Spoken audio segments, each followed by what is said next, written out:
Tohle je podcast Podnikání bez omáčky. Otevřené rozhovory s podnikateli, kteří vědí, jak chutná skutečný biznis.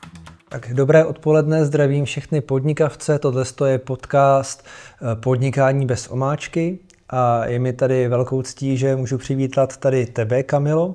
Kamila Zárychtová, člověk, který založil v České republice B4B a je to unikátní klub podnikatelský, který umožňuje sdílet know-how o zkušenosti podnikatelů, dávat dohromady společně zkušenosti, předávat si kontakty a vlastně Kamila pomáhá kultivovat tady podnikatelské prostředí v České republice. Ahoj Kamilo. Ahoj. Ahoj Tomáši, děkuji za přivítání a zdravím také naše diváky.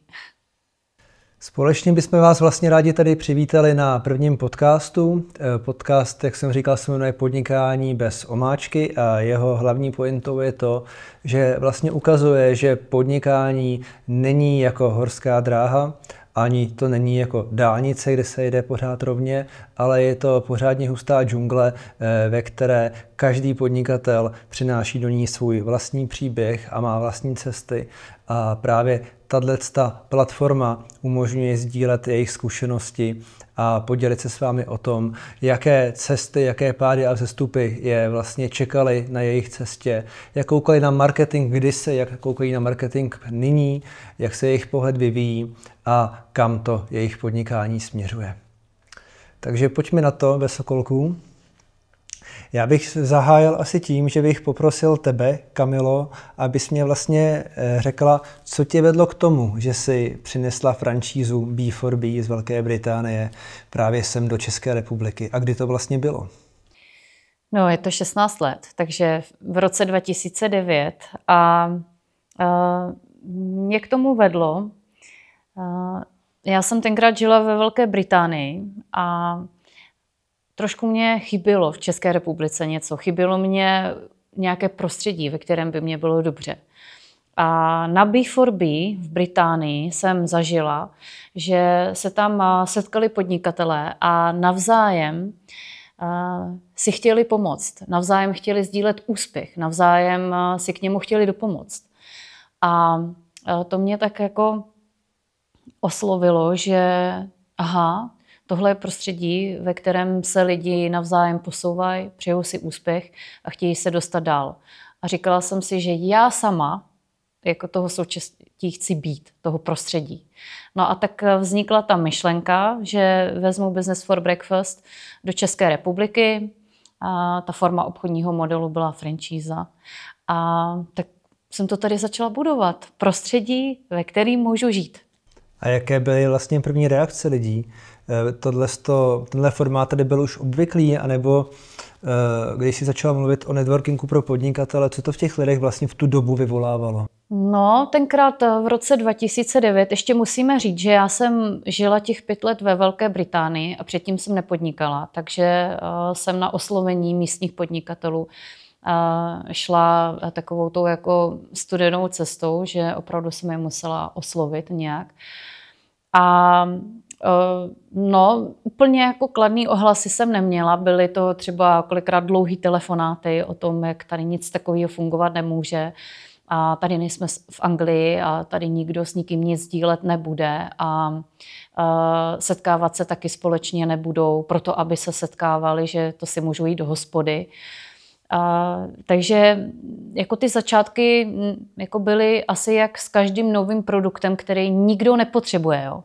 Nikdo ho nepotřebuje, neví, že existuje, takže vlastně ukázat ty přednosti a výhody, tak to bylo jako na tomto těžký. No. A nejtěžší na tom teda bylo to těm lidem prodat, představit, vysvětlit, anebo třeba i sama uvěřit, že takový koncept v Česku má smysl. Co byla ta největší výzva?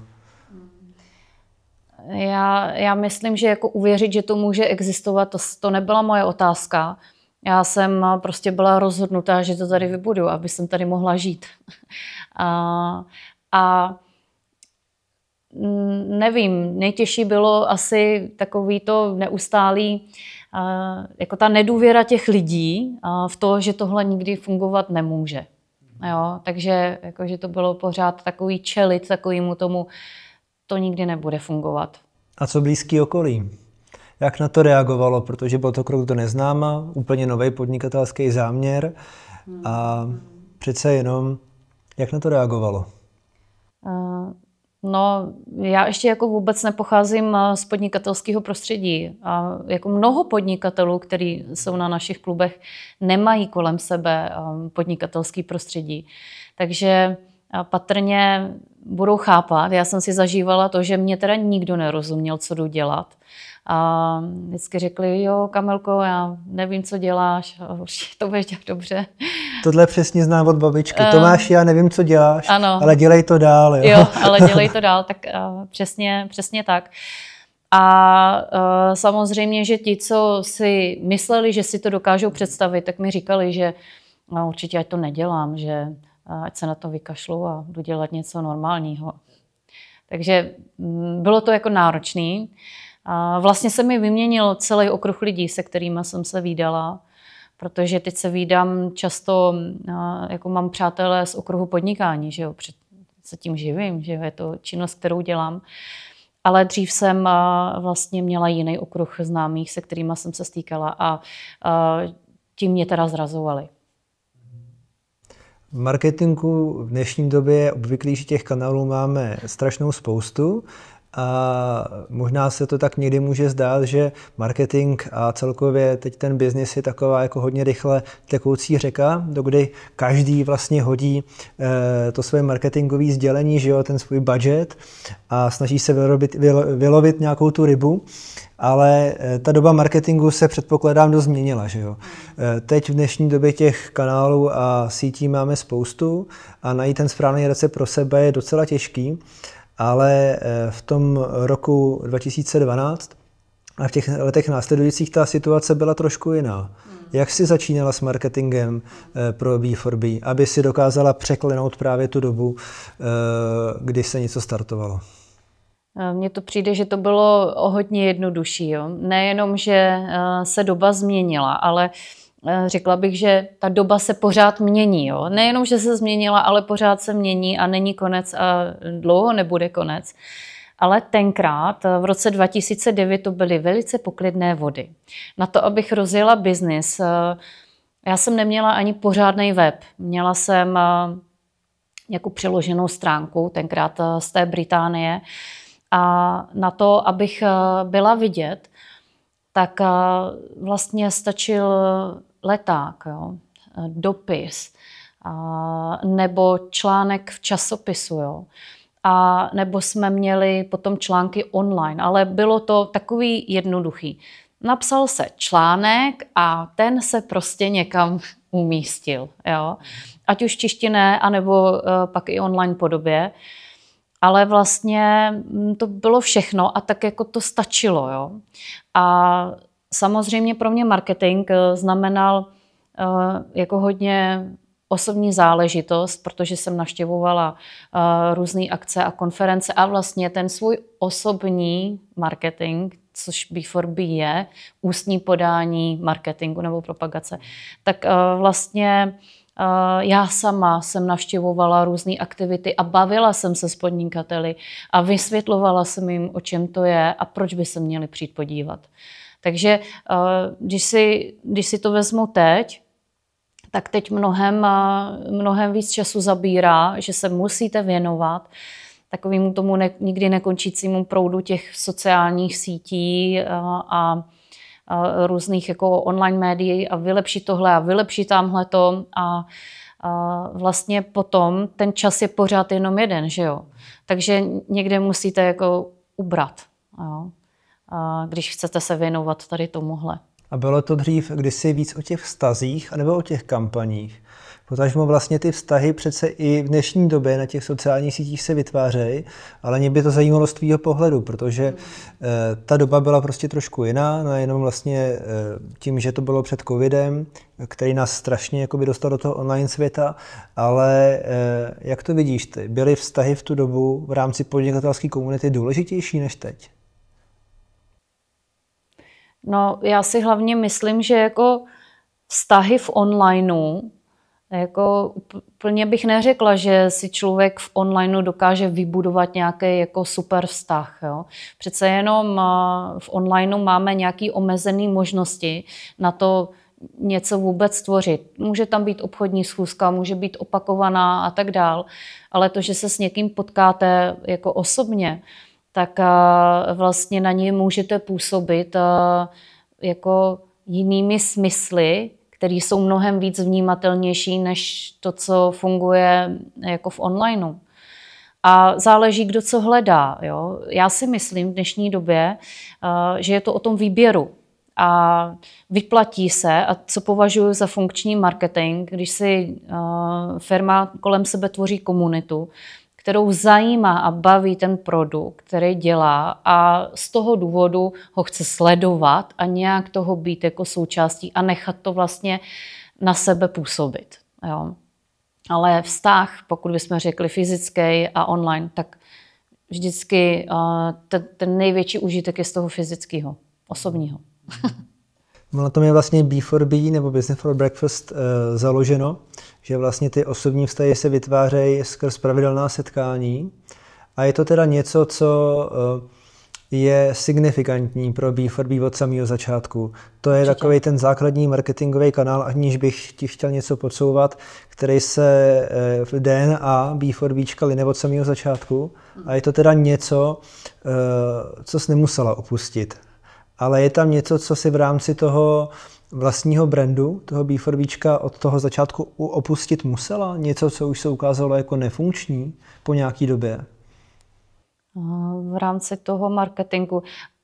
No, co neděláme, jo? Nikdy neříkej nikdy, Tomáši, třeba se k tomu vrátíme, ale neděláme tištěnou reklamu. Dřív jsme třeba byli součástí, i tím, že jsme byli, nebo jsme pořád franšízový koncept, ale teď máme víc vlastních poboček než těch franšízových, tak vlastně i to definovalo, kde jsme byli vidět a třeba i v jakých časopisech jsme byli.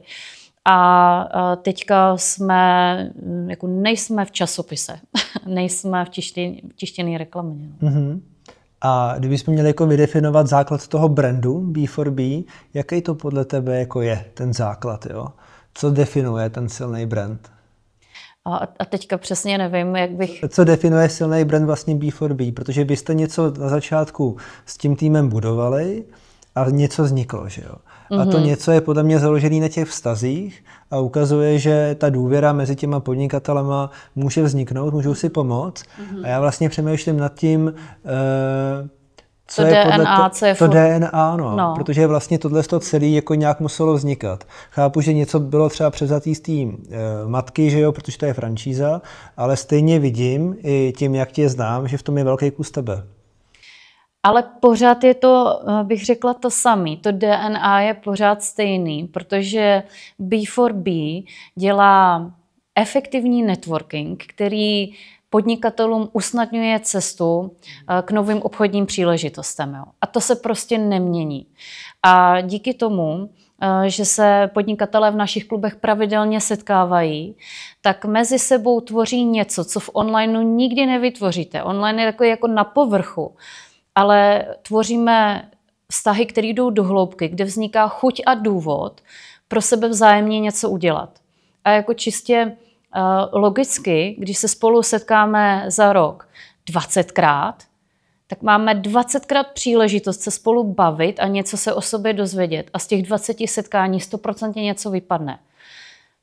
Kamilo, napadlo mě, jo, mám tyhle kontakty, Tomáši, řeším, nepomůžeš mě, ale pokud se setkáme za rok 2krát, tak k těmhle řeknu už hlubokým rozhovorům v životě nedojde.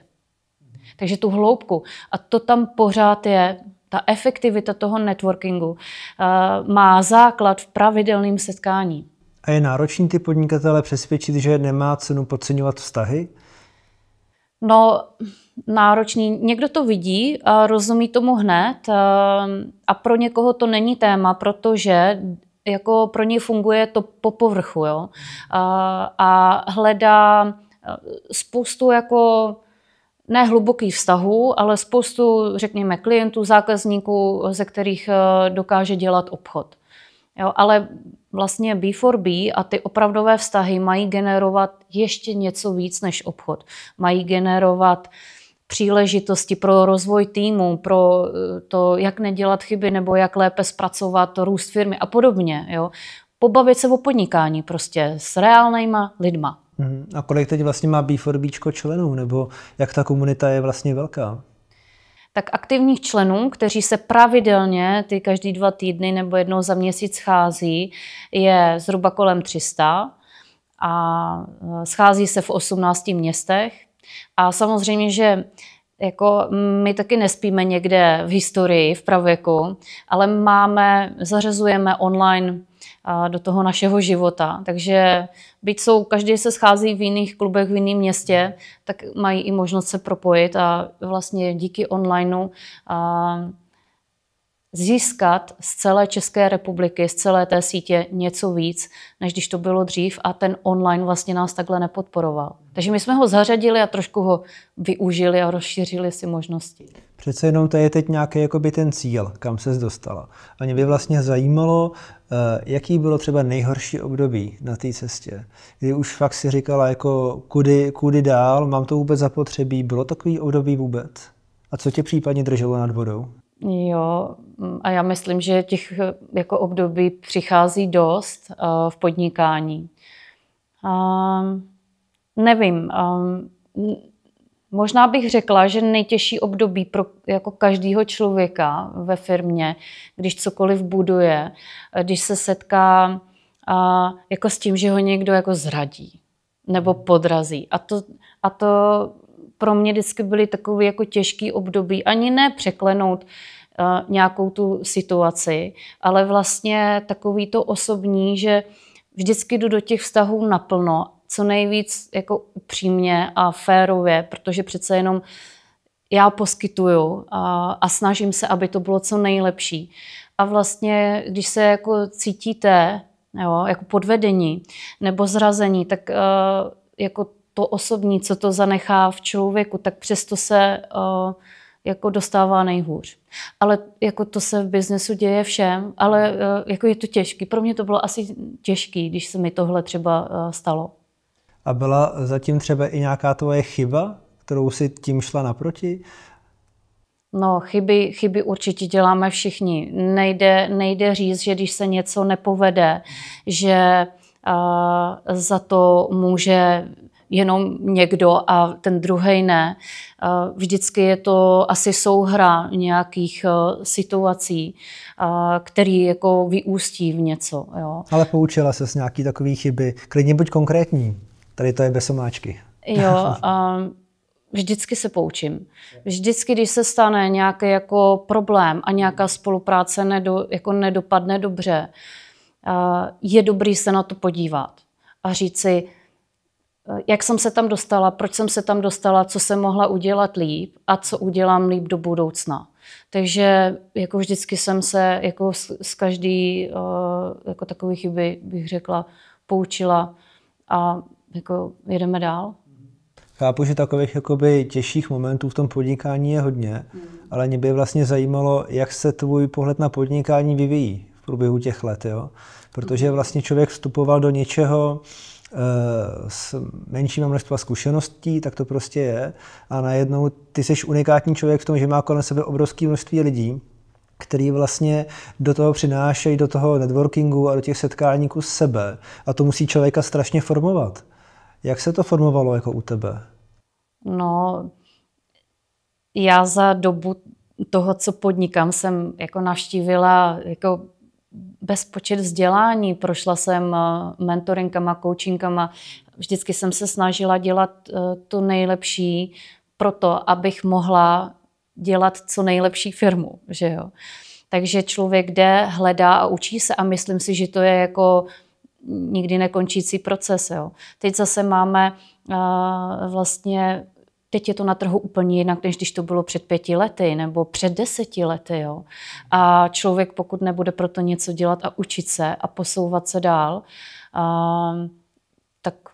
tak to může zavřít a jít domů. A největší výzva pro tebe, abys nemusela zavírat a jít domů? Největší výzva. Teď aktuálně, co řešíš? Protože takhle začínají ty biznisové snídaně, že jo, na kterých chodím. Člověk se představí v 60 vteřinách a pak bys právě měl říct, proč tam vlastně je. Co potřebuje Co od potřebuje. ostatních. Jo, protože když neřekneme nahlas to, co chceme, tak se to k nám nikdy nedostane. A to určitě platí nejenom v podnikání, ale i třeba v tom osobním životě. Co teď aktuálně jakoby žene tebe kupředu? Co mě žene kupředu teď?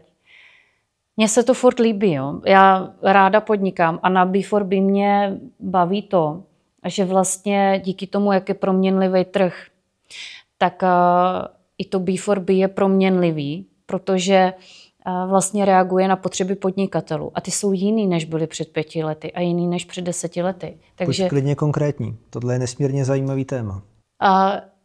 Třeba v roce 2009, když jsem nastartovala B4B, tak to téma pro to podnikání bylo získávat nové zakázky, protože tenkrát rok 2009 vlastně byla jako ještě celosvětová nějaká finanční krize a spousta lidí hledalo nové kontakty a nové zakázky a to bylo téma. No a pak postupně, řekněme až skoro do doby před tím, co byl covid, tak byla ohromná konjunktura, ohromný jako rozmach firem a řekla bych, že téměř všem se dařilo. A nehledali se zakázky, ale hledali se spolupracovníci, hledali se zaměstnanci, hledali se firmy, které udělají všechno rychle a hned teď. Jo? Nebo možná, kdo dokáže uspokojit náročnějšího zákazníka. Všichni byli tak nějak náročnější ve všem. Jo? No a pak samozřejmě doba, já nevím, tak jak bych to řekla jinak, kdy byl covid, tak ta s trhem hodně zamávala a teď je to zase úplně jinak a úplně jinak se pracuje a podnikatelé jsou v nějaké změně. A teď bych řekla, že se realizuje změna a pracovat s podnikatelema, který realizují změnu, a řekla bych skoro na všech úrovních, je zase úplně jiná, jako jiná práce. No. A teď teda, co ty podnikatelé chtějí primárně na těch networkingových setkáních, když tam přijdou? Často hledají, jak se posunout dál, protože realizovali nějakou změnu, tak jak jít dál. Někdo hledá třeba nový zákazníky ke svému novému produktu. Někdo skončil v korporátu a jde podnikat a má nějaké zkušenosti a chce to rozjet. Někdo zase musel ten produkt změnit. Jo? Takže vlastně se hledají nové cesty. Řekla bych, že spousta lidí hledá nové cesty a ti, co na té cestě jsou a jsou na ní správně, tak hledají, jak být lepší na té cestě. Jo? Takže řekla bych, že jedním slovem bych to shrnula změna. Teď zakončíme to, prosím, jednou poslední jenom otázkou. Mě by zajímalo, jaký člověk mám být, abych na B4Bčko měl jít. Protože třeba možná si pamatuješ, já když jsem byl na první snídani, 1,5 roku zpátky, tak jsem tam přišel a tady najednou všichni se znali a já jsem si říkal, co já komu budu vyprávět. Jo. Ale musel jsem tam chodit, protože lidi po mně chtěli práci, tak jsem řekl, dobře Tomáši, budeš chodit na networkingy, ale tím chci jenom říct, že ne každá povaha může být na takovýhle typ akce jakoby dobrá, a nebo jde to i překonat. Jaký ten člověk má vlastně být, aby tam dosáhl toho úspěchu? Určitě by to měl být člověk, který hledá možnosti spolupráce. Teďka moje kolegyně v Mělníku, kde startujeme, říká, když chceš být rychlý, běž sám, ale když chceš věci dělat dlouhodobě, běž spolu s dalšími. A o tom to je, chci dělat věci dobře, chci mít kolem sebe dobrý lidi, se kterými dokážu dělat větší věci, tak o tom to je. To je důvod, proč přijít. Jo. Takže hledám spolupráci, hledám rozvoj, chci být součástí lidí, kteří to mají podobně, kteří budou podporovat mě, já na oplátku můžu podporovat je. To je asi jako ten mindset. Chci se rozvíjet, chci něco dělat. Což vlastně není ani tolik možná o tom B4Bčku, ale o tom, jak lidi v dnešní době se můžou posouvat dál. nebýt uzavřený sám do sebe, nehledat jenom prospěch sám pro sebe, ale možná to podnikání je o vytváření těch vztahů, jak jsi vlastně dneska naznačila. A když něco po někom chci, tak jsem měl by být ochoten i pomoci. Ano, pořád je to doporučení.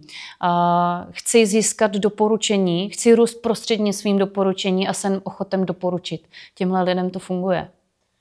Moc děkuju za ten rozhovor. Já taky. Chtěl bych poděkovat i vám divákům, že jste se na ten podcast s námi dívali nebo nás poslouchali. A budeme moc rádi nejenom za doporučení, na sledování dalších dílů, ale i za to, že nám budete věrni. Tohle byl první podcast Podnikání bez omáčky. Děkuju a těším se na příště. Hezký den. Tohle je podcast Podnikání bez omáčky. Otevřené rozhovory s podnikateli, kteří vědí, jak chutná skutečný biznis.